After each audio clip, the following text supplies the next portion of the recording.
Hello guys, welcome back. Old Sentinel here. Today we're going to be taking a look at the locomotive that really started me in this hobby, the Southern Pacific 4449. Now I did own one of these at first, ever since the part that was made for it wasn't being made yet anymore. I decided to just tear it down and use it for parts. So, because the part I needed was to part in the tender, but it wasn't being made at the time, so I just tore the engine down, used it for parts. Ever since I've been on the hunt for another one, but now I got a new one for Christmas. This one's going to be going through some heavy duty modifications. It's going to be getting smoke, it's going to be getting a sound decoder from ESU Loxound 5. So we'll be putting Loxound 5 in this soon, in about like maybe 3 or 4 months, because I got 5 new engines on the way. And I don't think the Challenger or any articulates will be showing it quite yet, due to pre-orders and due to I'm already putting an order in for 5 engines anyway, consisting of 4 Alaskan F7s and Western Pacific GS4. So with those 5 coming in, yeah, I don't think I'll be able to get a cap forward, and plus, even if I did, I won't even have the money to do so, considering I don't have enough money to barely buy into the crap I have now anyway. But yeah, you see, if you can see the trend now, I only do really Christmas train reviews around Christmas and New Year's and February and stuff like that. But either way, we're gonna get this working. But anyway, we're gonna get a more in-depth view of this thing. I did a review a while ago, but I didn't really know much back then. But now I've learned more on the 4449 and about trains in general. I knew a lot back then, but I still didn't know as much. But now I know more, so we're gonna be taking a look. Oh, and by the way, if the light is weird, I'm like moving on like kind of a Mars light configuration. I have a headlight on my head, so because the lighting in this room sucks. So we're gonna do the best we can, and yeah, let's do it.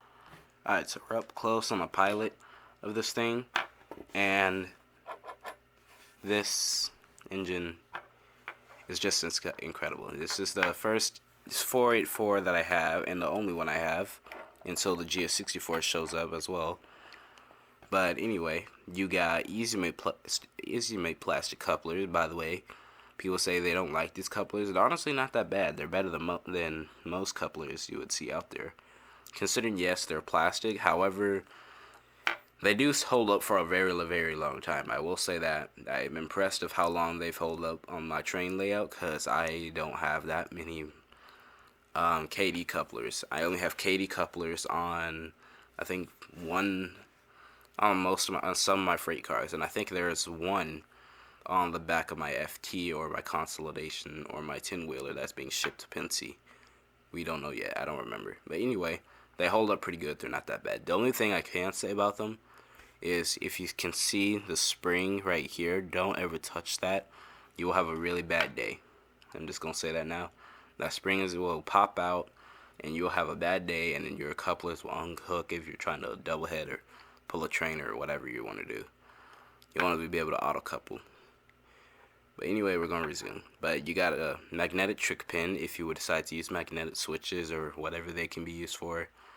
You got a brake pipe that is molded in. You got the five white stripes or silver stripes, whatever that is. I'm colorblind, so I can't really tell, even with the light. You got the 5 silver stripes. You got the bottom white silver stripe on the bottom. You got the orange steps, little insert there for you to climb up. You got the coupler cut bar, which does move actually. It does actually move. You got the treaded walkway up here underneath the boiler, underneath the headlight. And you got 4449 on the front of this. This is the 6-pin version, by the way. This is not the railfan one with the Southern Pacific lines. It's Southern Pacific. I'm going to be doing the number boards, so that way I can have the x4449. This is basically going to be off the 1981 version of 4449 before it was converted to Southern Pacific lines. With the white walls and everything, it's going to look like that version. Because I can't find the Southern Pacific lines tender, and 2, I don't feel comfortable dribbling the number boards off to move them to the front, because I feel like I'll miss and clip the handrail. so I don't want to do that. That and I don't want to get the paint dirty. You got a grab iron going underneath the smoke box. You got a headlight. You got the Mars light, which doesn't actually perform like a Mars light. It bleeds into one, by the way. So it is basically one giant light that bleeds into one. And if I can find the lens on an old GS4 shell, I'll show you what that looks like. Okay, let's look from the side. You got marker lights that don't actually work. I might try to do those later. I don't know yet. We'll see. Gold diamond, nothing in there. Black squares, rectangles, also nothing in there. American Freedom Train actually has those, and this is the more popular of this too. I don't understand why, but I can live with that. Doesn't really something I really. That's one of the few details I do minorly pay attention to, the builder's plates, but it would be nice if they still put them in there. Cast and detailing, cast and throttle linkage right here. Side rods are really, really nice. I like the white walls. On steam engines especially, white walls are just killer. I don't understand why they took them off the 4449 in real life. That would have made it even better. It looks great already by itself without them, but with the white walls, oh, that would be amazing. But either way, that's fine by me. If you own this with white walls, keep them, in my opinion. But if you don't like them and want to be realistic, I can understand that. But it's your layout. You do what you want. But I prefer steam out of anything. But I do like diesels too. But I do want to collect steam more than anything. But I did say I was gonna collect steam. I found a lot of great diesels that I do still like. I can't resist. As much as I love steam, I can't resist steam. Nor can I resist diesel. I just like trains in general. So hey, let's just continue. One thing I am proud Bachman did not mess up was they did get the stars right. The stars are actually prototypically correct, and I do like that they did not mess up on those. Does not have any traction tires, by the way. You might be able to do that with yourself, but it doesn't have any by default. Continuing back towards the cab, you got the massive four-wheel trailing truck, piping around the firebox near the injector, and then white walls on the trailing wheels too. I'm also glad they didn't miss those too. Gray firebox detailing molded in, by the way. 4449 on the cab. Let me see if I can zoom that in. See if you can focus, camera. Come on. It doesn't want to focus, but yeah, you got 4449 on the cab. Oh, wrong way. Yeah, 4449 on the cab. You got some legible detailing about it. Oh, I know one of them says GS4. I don't remember what the other one says. Now, I'm going to give you a fun fact about the GS series in general. GS standard for Golden State or General Service, depending on who you asked. And another cool thing about them is that number 4449 was the last GS4. Now, you might be saying, no, you're wrong there. It went all the way up to 4459. No, this is the last GS4. The others from 4450 to 4459 were class GS5. Yeah, people forget about the GS5. That was that class. And then the GS6 series started at 4460. By the way, St. Louis, Missouri. I don't remember what railway museum, but that's where 4460 is. It's the Southern Pacific GS6, which I didn't even know was there until this year.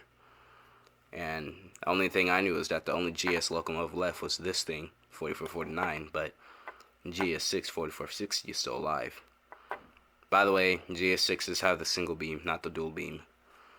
This does have the all-weather cab. As you can tell, it does have the doors on the side. There are no walkways, so you can run it on the inner pin. Just make sure if you do, make sure it's like on wood, because on carpet, you're going to have issues. And make sure that your curves are good as well, because I do have 22-inch radius. Front wheel decides to pop off every now and then, so be careful with that. And if you have switches, try to keep this, if you decide to have it go through switches, make sure they're mainline switches if you want to run it forward, because on my yard switch, when I'm trying to put it on the inner loop and the outer loop, when I leave the inner loop to go to the outer loop, this train will legit derail. Just trying to leave the switch. It reverses through it perfectly fine. And it goes around my 18-inch inner loop perfectly fine too. But The leading wheels decide to just leave, and then the front wheel will trip the switch. So I'll show you that later, maybe. Actually, no, I'm not gonna show you that because that's just no. I don't want to do that.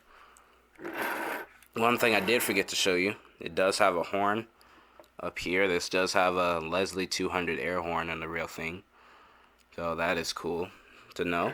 Most steam engines don't have horns, so that's interesting to know about. Alright, on this side you got your air pumps, which are right here. Your bell, which would be underneath the smoke box.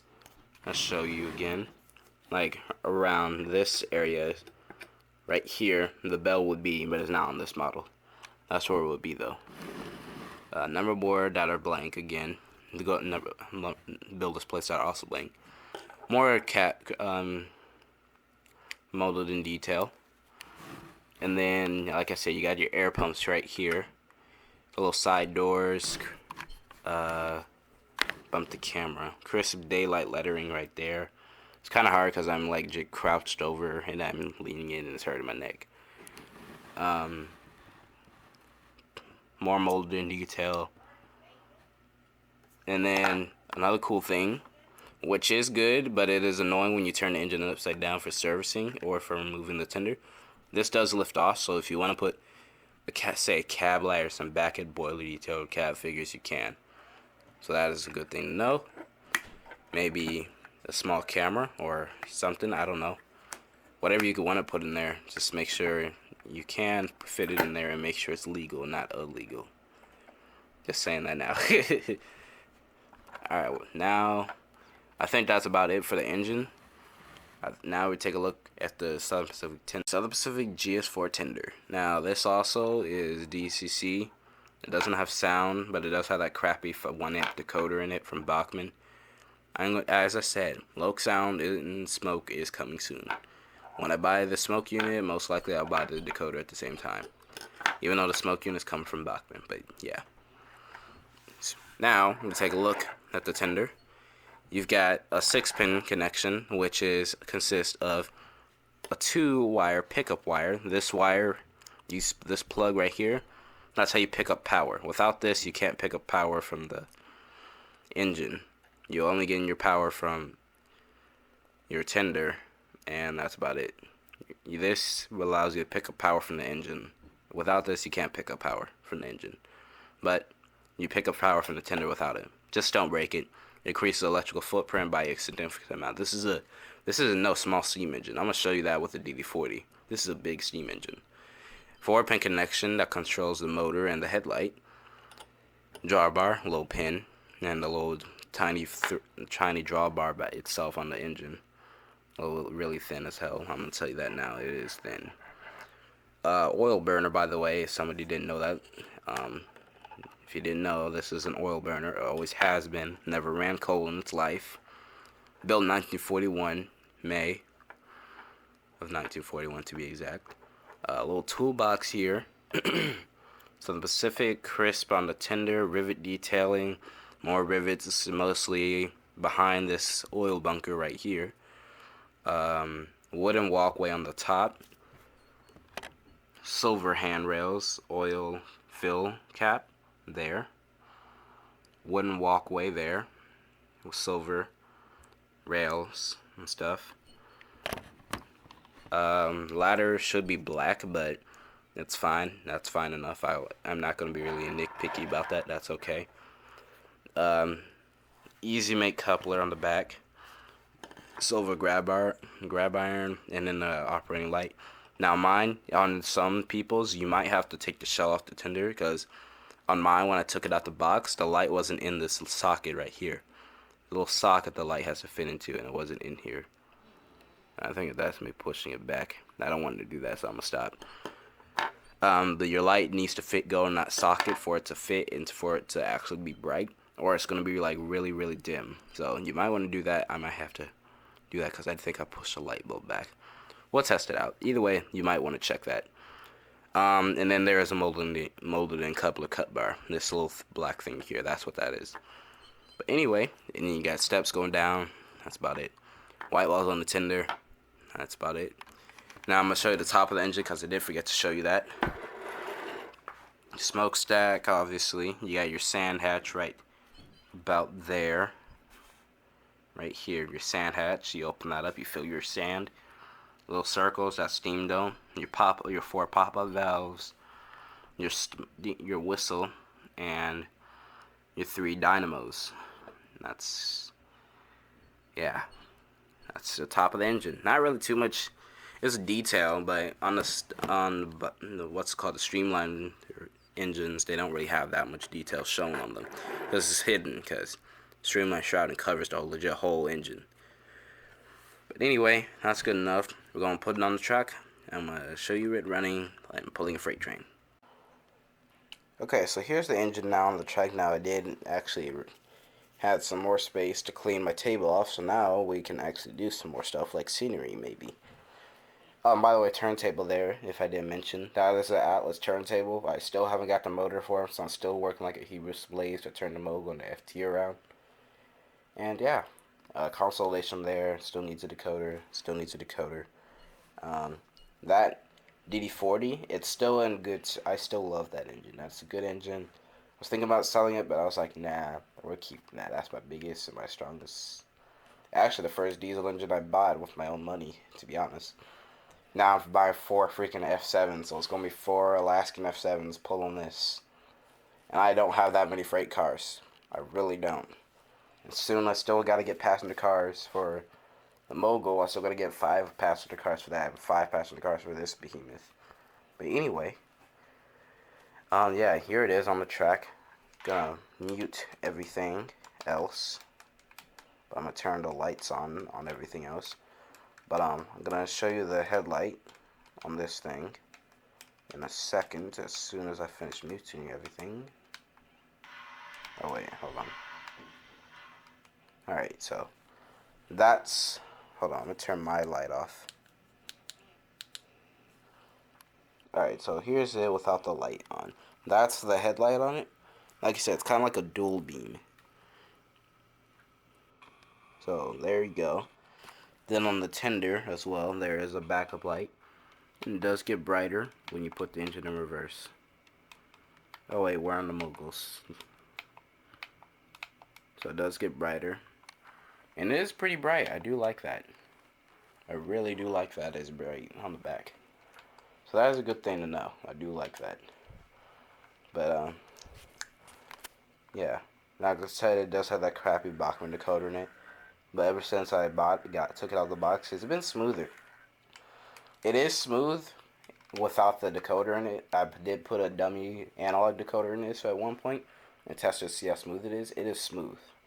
Smooth drive, it's just a decoder. Now my consolidation, it does have the same decoder in it, but unlike my GS4, with that decoder, it is not that smooth. And I did put the analog chip in it. It is smooth. And this is a really smooth engine with a different decoder. As you can see, it's really having a hard time moving. But that's not about the consolidation. We've done a review on that engine before. So if you want to check it out, in my YouTube channel, Western Pacific number 35. Alright, well, time for the part you all been waiting for. Music and daylight. I shall leave you with a run ride, and I shall see you in the next video. Bye bye.